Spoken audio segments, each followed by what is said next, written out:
You mean to tell me these primitives have never experienced proper interstellar warfare? High Counselor Zixtal's facial tentacles writhed with barely contained amusement as he studied the holographic projection of Earth floating above the council chamber table.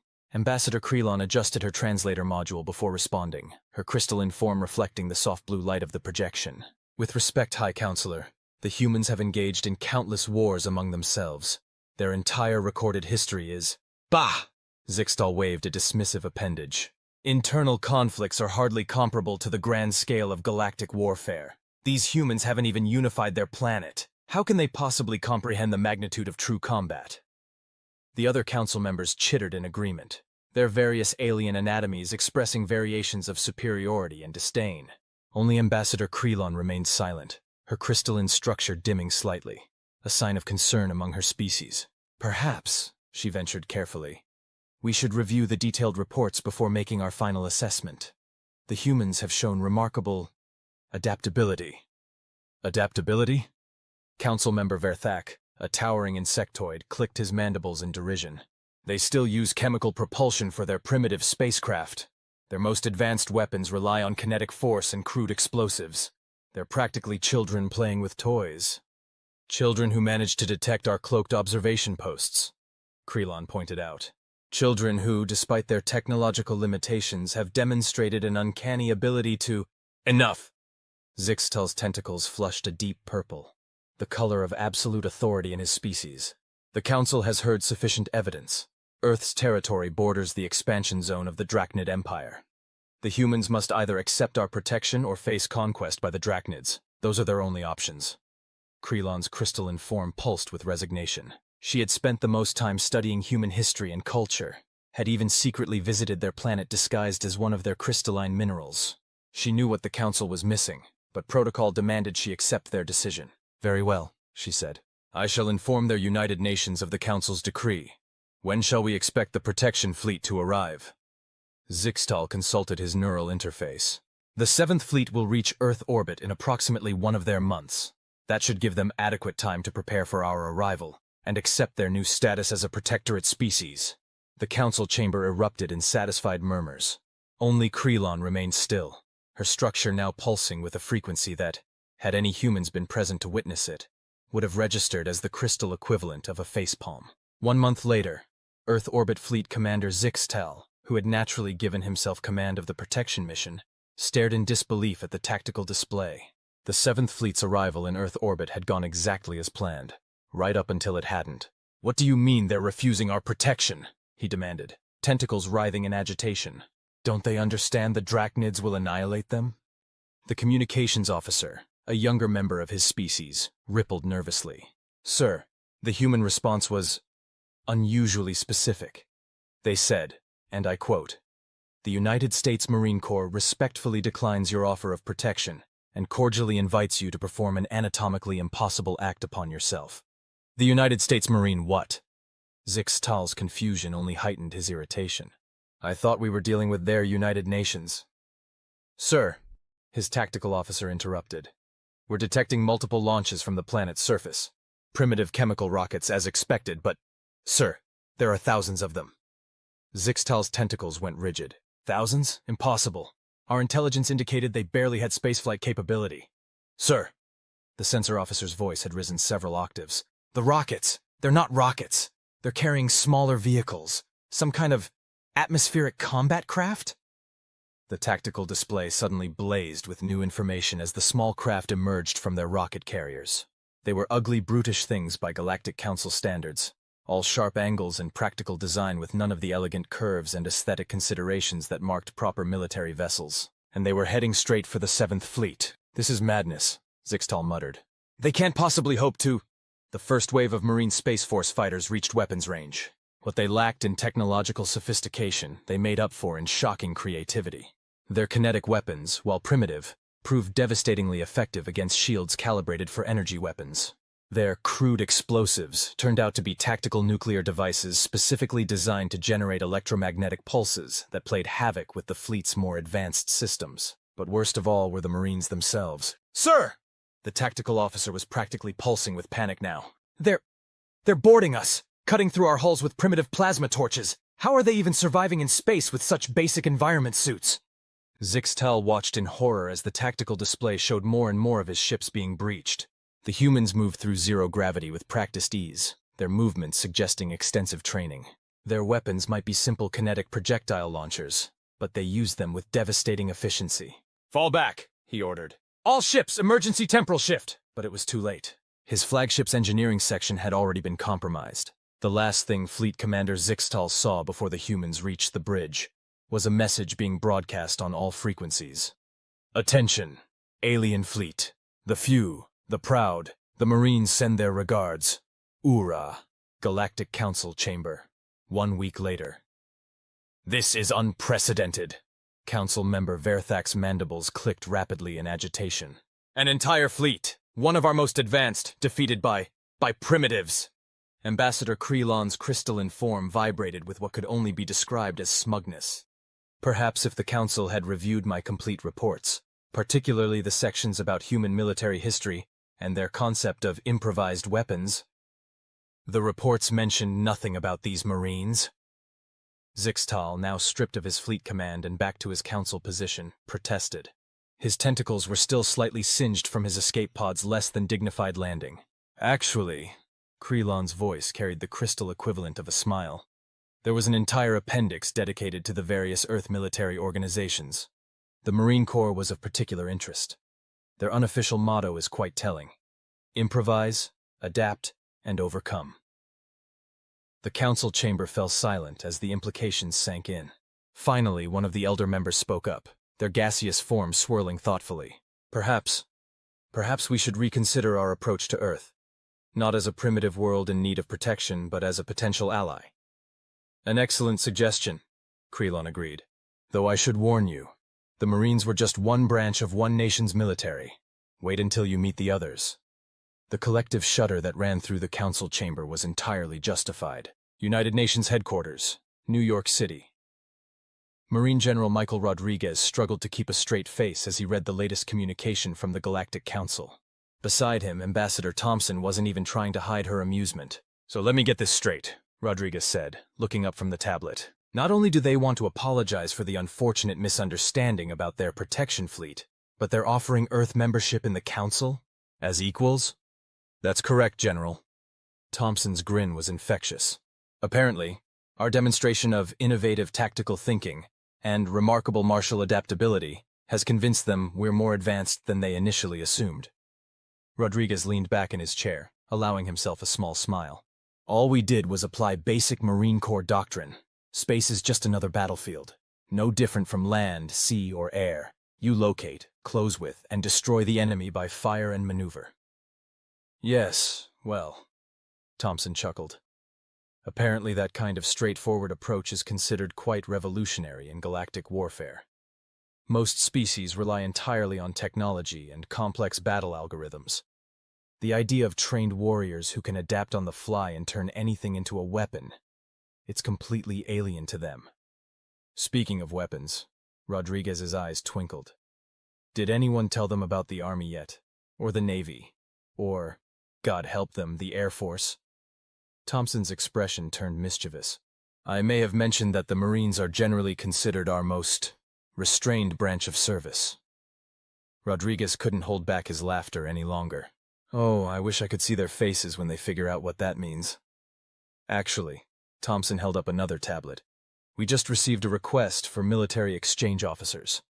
Apparently, several council species are very interested in learning our primitive but highly effective combat techniques." Rodriguez's eyes lit up with the kind of gleam that had struck fear into the hearts of countless drill instructors. "Exchange officers, you say? Well, if they want to learn from the best. Please try not to traumatize our new alien allies too much, General." "Ma'am, this is the Marine Corps. We don't traumatize, we educate. Through intense physical and mental conditioning, of course." "Of course." Thompson stood to leave, then paused. "Oh, and General, the Council is particularly interested in something they found in their cultural research. Something called boot camp?" Rodriguez's smile would have made a shark proud. "Well now, we wouldn't want to disappoint our new friends, would we? I'll have the drill instructors prepare something special." As Thompson left the office, She could have sworn she heard the general humming the Marine Corps hymn. She almost felt sorry for the aliens. Almost. 6 months later. The Drachnid Empire's advance fleet dropped out of hyperspace at the edge of Earth's solar system, expecting to find a primitive world ripe for conquest. Instead, they found a combined Earth Council defense force unlike anything they'd ever encountered. Marines in powered armor conducted zero-gravity boarding actions alongside crystalline warriors who had learned the joy of close combat. Air Force pilots flew joint missions with alien craft, proving that good old-fashioned dogfighting skills worked just as well in space.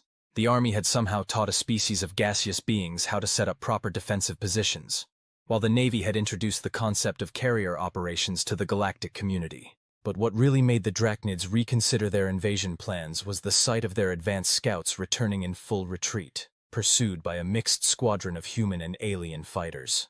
Their commander could have sworn he heard music playing over the open channels, something about halls of Montezuma and shores of Tripoli. The Drachnid fleet commander made the wisest decision of his career. He ordered an immediate withdrawal. Some things, after all, are universal. And the reputation of the United States Marine Corps was rapidly becoming one of them. Somewhere in the vast expanse of space, Ambassador Creelon's crystalline form vibrated with laughter as she watched yet another alien species learn what she had known all along. Humans didn't fear war. They had perfected it. Attention on deck! The assembled group of alien officers snapped to various approximations of attention as Marine General Rodriguez entered the briefing room at the newly established Interstellar Marine Corps training facility on Mars. Some managed quite well, while others, particularly the gaseous beings, struggled with the concept of standing straight. At ease, Rodriguez commanded, fighting to keep his expression neutral. 6 months into the military exchange program, and he still hadn't gotten used to seeing crystalline beings attempting to salute or insectoid officers trying to stand at parade rest. Today marks a significant milestone, he began, pacing before the assembled aliens. You are the first class of non-human officers to complete the Modified Interstellar Marine Corps Officer Training Program. Some of you probably hate me right now. Good. That means we did our job right. A ripple of translator-assisted laughter moved through the room. The aliens had quickly learned to appreciate human military humor, even if they didn't always understand it. Lieutenant Krikstal, a younger member of Zixtal's species, and ironically his nephew, raised an appendage. Sir, request permission to speak freely. Granted, Lieutenant. Sir, when we first arrived, many of us thought your training methods were primitive, unnecessarily physical, even cruel. Krikstal's tentacles shifted to a shade of respectful admiration. We were wrong. The integration of mental and physical discipline, the emphasis on individual initiative while maintaining unit cohesion. It's revolutionary. Rodriguez nodded. The basics of warfare don't change just because you add fancy technology, Lieutenant. The fundamental principles, leadership, adaptability, the ability to think and act under pressure, these remain constant whether you're fighting with sticks and stones or plasma rifles. Another officer, a crystalline being named Prism Edge, chimed in. Her structure vibrated at the frequency they'd learned indicated excitement. General, my home world has already begun implementing similar training programs. The results are remarkable. Our warriors no longer rely solely on predetermined battle algorithms. That's because we didn't just teach you how to fight, Rodriguez explained. We taught you how to think like Marines. Speaking of which, he gestured to his aide, who began distributing small objects to each alien officer. The aliens studied their gifts with curiosity. Each held a small metal emblem, the eagle, globe, and anchor of the Marine Corps, modified to include a small representation of the Milky Way galaxy. You've earned these, Rodriguez declared. You're not just graduates. You're the first class of the Interstellar Marine Corps. You've learned our ways, adapted our principles to your unique abilities, and proven that the spirit of the Corps transcends species. The room filled with various expressions of pride and emotion, from color-changing tentacles to vibrating crystalline structures to pheromone releases that set off 3 different environmental alarms. Meanwhile, aboard the IMC, Interstellar Marine Corps, training vessel, Chesty Puller, drill instructor Staff Sergeant Maria Ramirez watched with satisfaction as her mixed squad of human and alien recruits completed the zero-gravity combat course. The course, affectionately nicknamed the Space Crucible, had been specifically designed to challenge trainees of all species. Move it, move it, move it! She bellowed through her suit's comm system. Krikstal Jr., if your tentacles aren't securing that breach point in the next 5 seconds, You'll be doing 0G pull-ups until your suckers fall off. The young Zix Italian recruit moved with impressive speed, using his tentacles to seal the simulated hull breach, while providing covering fire with his adapted M27 plasma kinetic hybrid rifle. The weapon, like much of the IMC's new equipment, combined human practical design with alien technology. Better, Ramirez acknowledged. Crystalline Squad, your formation is looking sharper. Remember, refract your structures to minimize enemy target acquisition. Flash 7, stop trying to expand into gaseous form to avoid incoming fire. That's an atmospheric warfare technique, and I know your species can maintain solid form in vacuum. The various recruits adjusted their tactics accordingly. After 6 months of trial and error, the IMC had developed training methods that played to each species' natural strengths while compensating for their weaknesses. The results were impressive. Units that could adapt to almost any combat situation, combining the best of human Marine Corps doctrine with alien capabilities. Ramirez allowed herself a small smile behind her helmet visor. The first few weeks had been challenging, explaining concepts like pain is weakness leaving the body to species that experienced pain differently, or teaching the Marine Corps hymn to beings who couldn't pronounce half the words. But they'd adapted, just as Marines always did. Galactic Council emergency session, 1 week later. Ambassador Creelan's briefing had the council chamber in an uproar. The Drachnids have done what? High Counselor Verthak's mandibles clicked rapidly in agitation. They've requested membership in the Interstellar Marine Corps program. Creelan repeated, her crystalline form barely containing her amusement. Apparently, after their failed invasion attempt and subsequent observation of our joint training exercises, they've concluded that their own military doctrine is outdated. Former Fleet Commander Zixtal, who had remarkably managed to maintain his council position, largely due to his newfound humility, leaned forward. And what do the humans think of this request? General Rodriguez's exact words were, if they think they can earn the title, let them try. Creelan projected a hologram showing the latest IMC training facilities being constructed throughout Council space. The Marines are already adapting their training programs to accommodate Drachnid biology and capabilities. Remarkable, mused the gaseous elder. In less than a standard solar cycle, the humans have transformed from a species we considered primitive to one that's revolutionizing galactic military doctrine. And they're doing it not through technological superiority, but through leadership, adaptability, and an unbending will. Creelan completed the thought, or as they put it, honor, courage, and commitment. Camp Lejeune Interstellar Annex, 3 months later. General Rodriguez stood on the reviewing stand, watching with pride as the latest graduating class of the Interstellar Marine Corps marched past. Humans in powered armor strode alongside crystalline warriors, tentacled specialists, and even a few Drachnid heavy weapons experts. Each unit moved with precision, their differences transformed into complementary strengths through months of rigorous training. Quite a sight, isn't it? Ambassador Thompson remarked, standing beside him. Did you ever think, when you first joined the Marines, that you'd be watching alien species carrying the eagle, globe, and anchor? Rodriguez shook his head. Ma'am, when I joined the Corps, I thought the scariest things we'd face were on Earth. Turns out the galaxy is full of challenges, and full of beings willing to face those challenges head-on, once they learn how. The Council is impressed, Thompson noted. The Interstellar Marine Corps concept has exceeded all expectations. Several member species are talking about establishing their own permanent IMC bases. Good, Rodriguez grinned. The more the merrier. After all, there's always room for a few more good Marines, regardless of how many appendages they have or what atmosphere they breathe. As if on cue, the graduating class began singing the new Interstellar Marine Corps hymn, their various vocal mechanisms creating an otherworldly but stirring harmony. From the halls of Montezuma, to the shores of Tripoli, from the arm of Orion, to the Carina Nebulae. Rodriguez joined in, his deep voice carrying across the parade ground. The words might have changed slightly, but the spirit remained the same. The Marine Corps had always adapted, always overcome. Now they were doing it on a galactic scale. And somewhere out there, the next challenge was waiting. But that was fine. The Marines, all of them, would be ready. Deep Space, Interstellar Marine Corps Expeditionary Unit, Devil Dog. The Tactical Operations Center aboard the IMC carrier Iwo Jima 2 hummed with activity. Holographic displays showed real-time data from across 3 sectors of space, while officers of various species coordinated fleet movements with practiced efficiency. Colonel Marcus Henderson studied the main tactical display, his expression grave. Confirm that reading, Lieutenant Crickstall. The Zixtalian officer's tentacles moved rapidly over his modified control interface.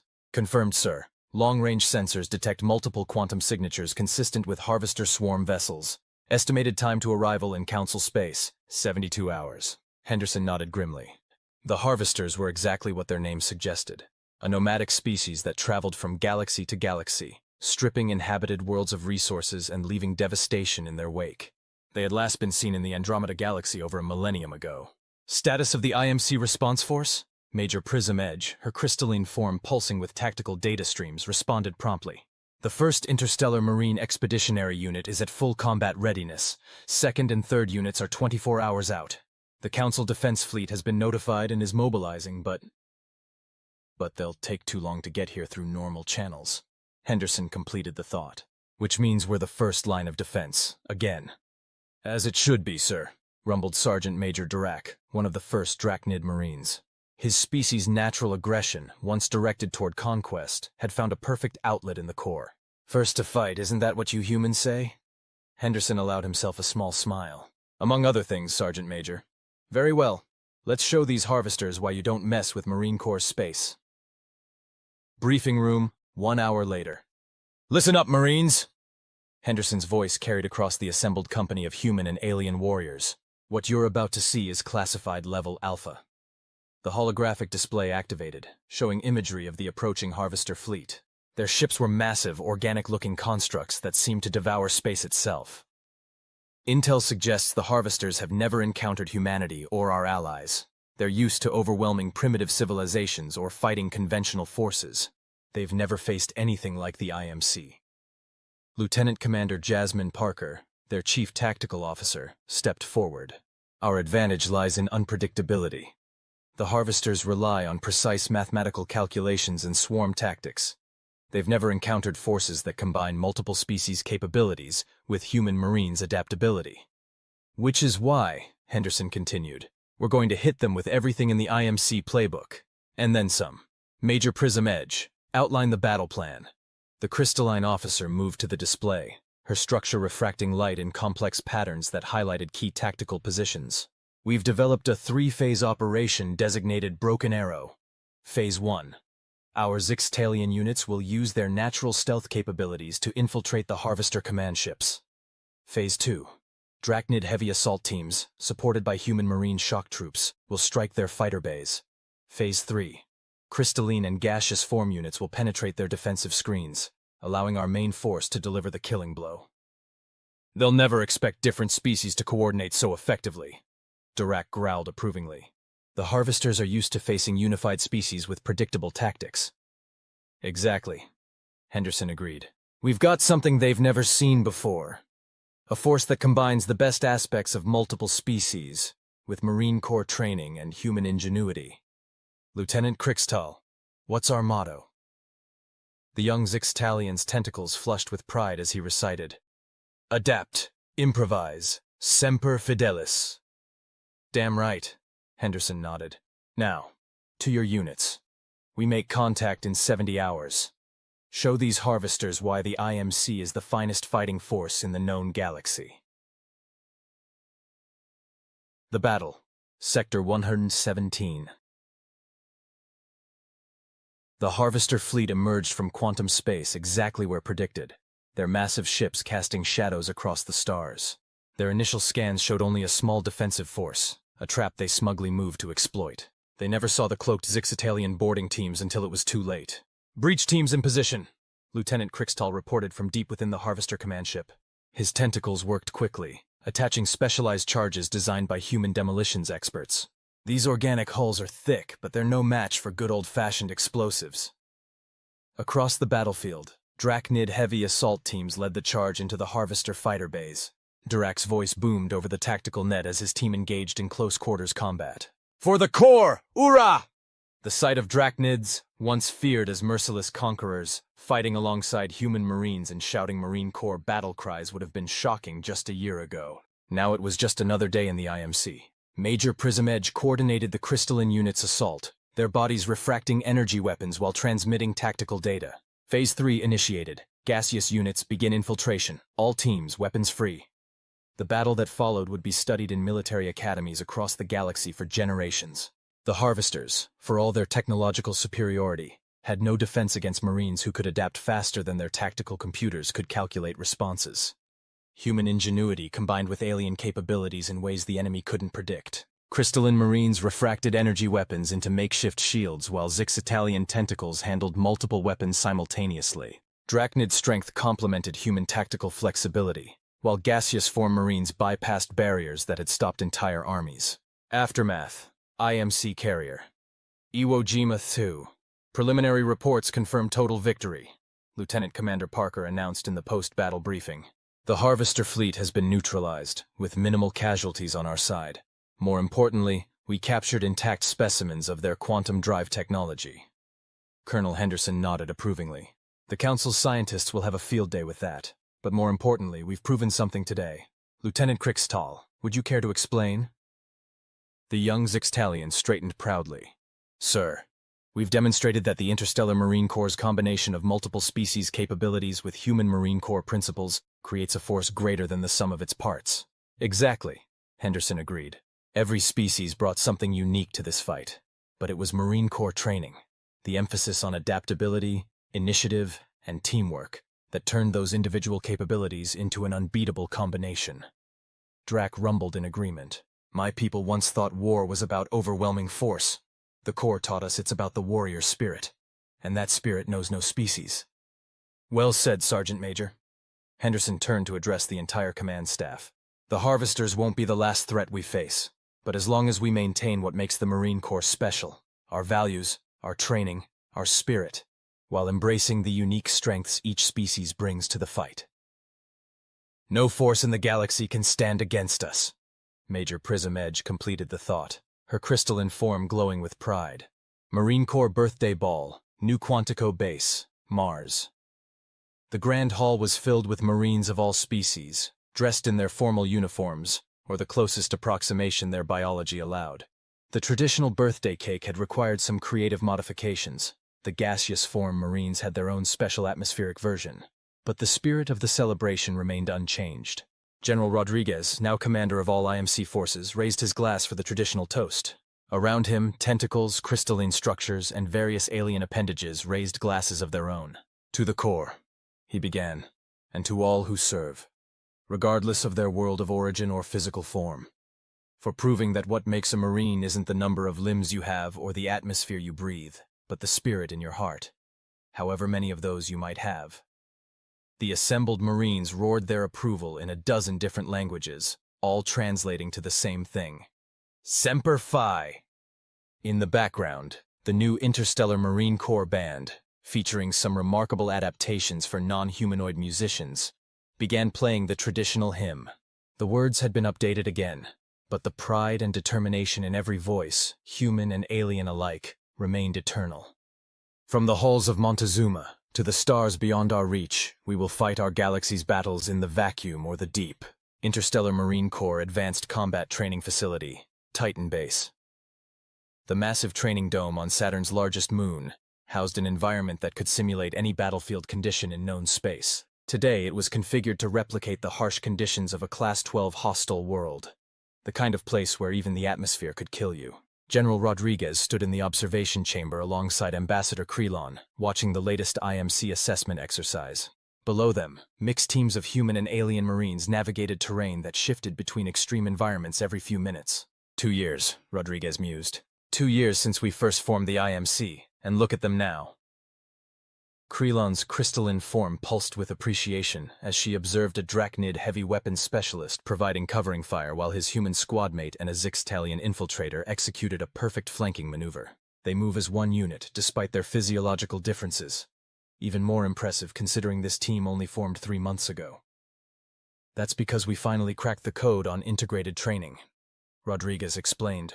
Instead of trying to make everyone conform to human Marine standards, we developed protocols that play to each species' natural strengths while maintaining core Marine Corps principles. The exercise below demonstrated his point. A crystalline Marine used her natural refraction abilities to split an enemy targeting beam, creating an opening for a gaseous form squadmate to infiltrate the defense system.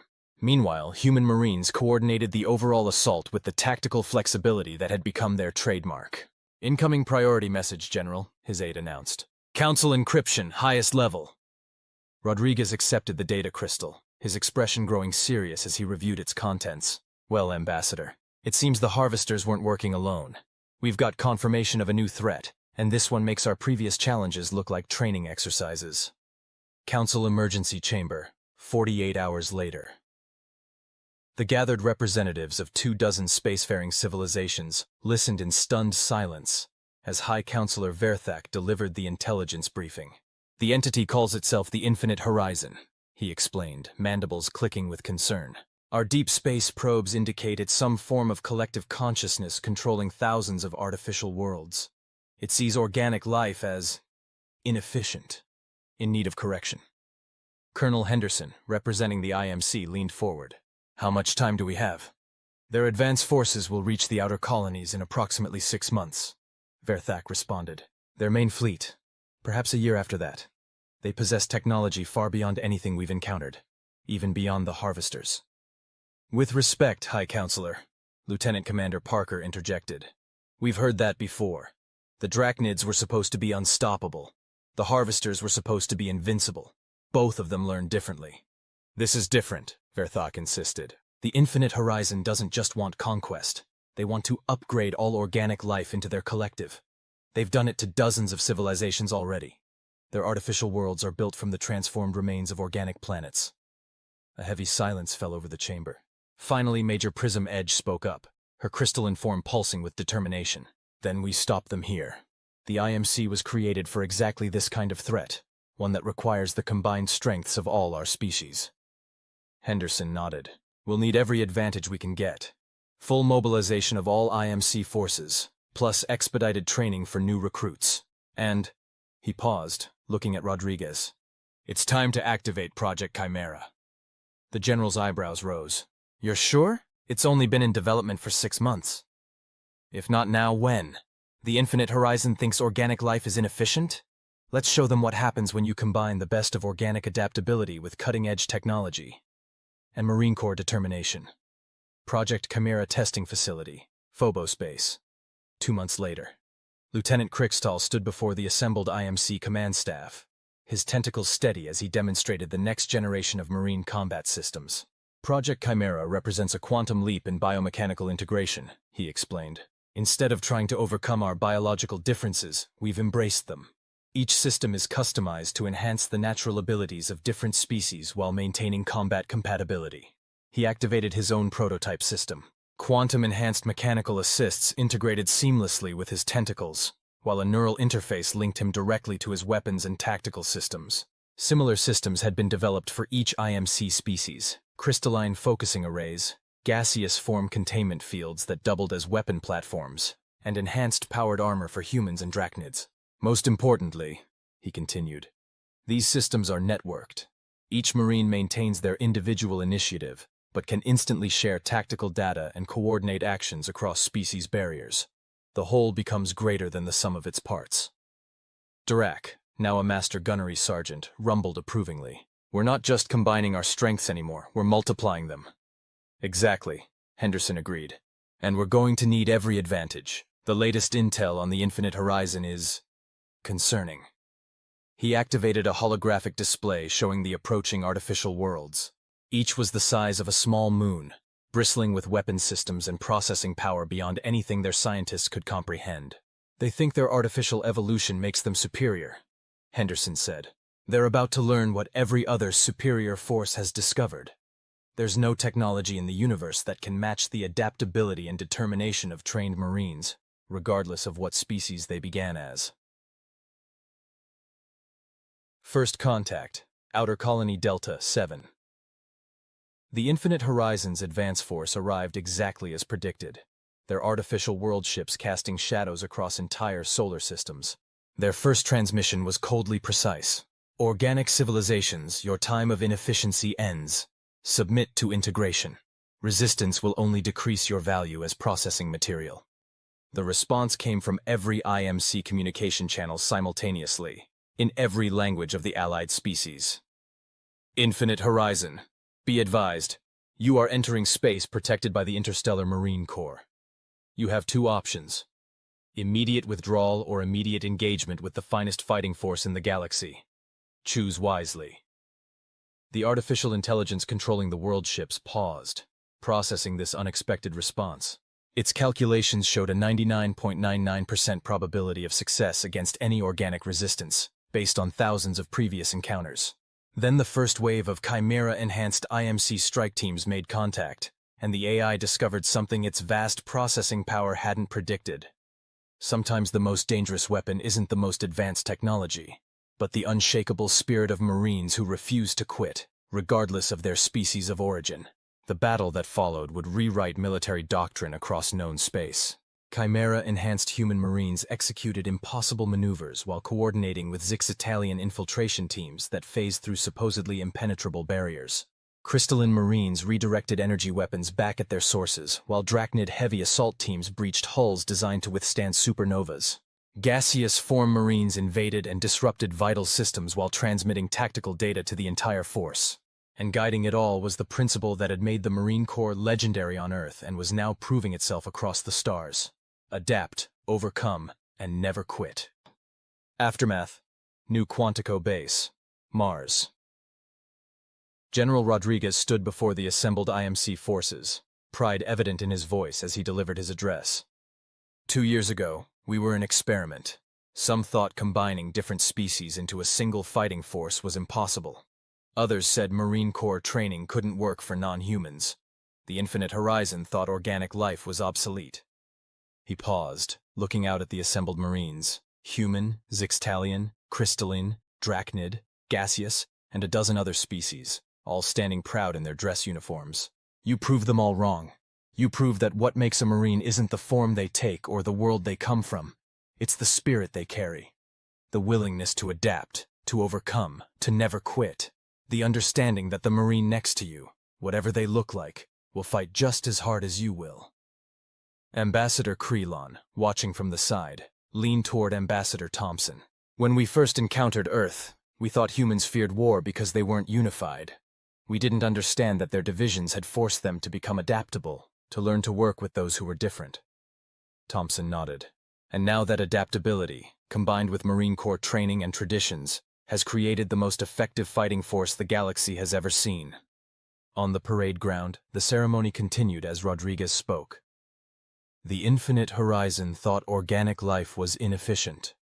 You showed them that the combination of organic adaptability, Marine Corps training, and unwavering determination creates something no artificial intelligence can match. You showed them and the galaxy what it truly means to be Marines. The response came in a dozen different voices, in languages from across the stars, all carrying the same immortal meaning. Semper Fidelis, to be continued.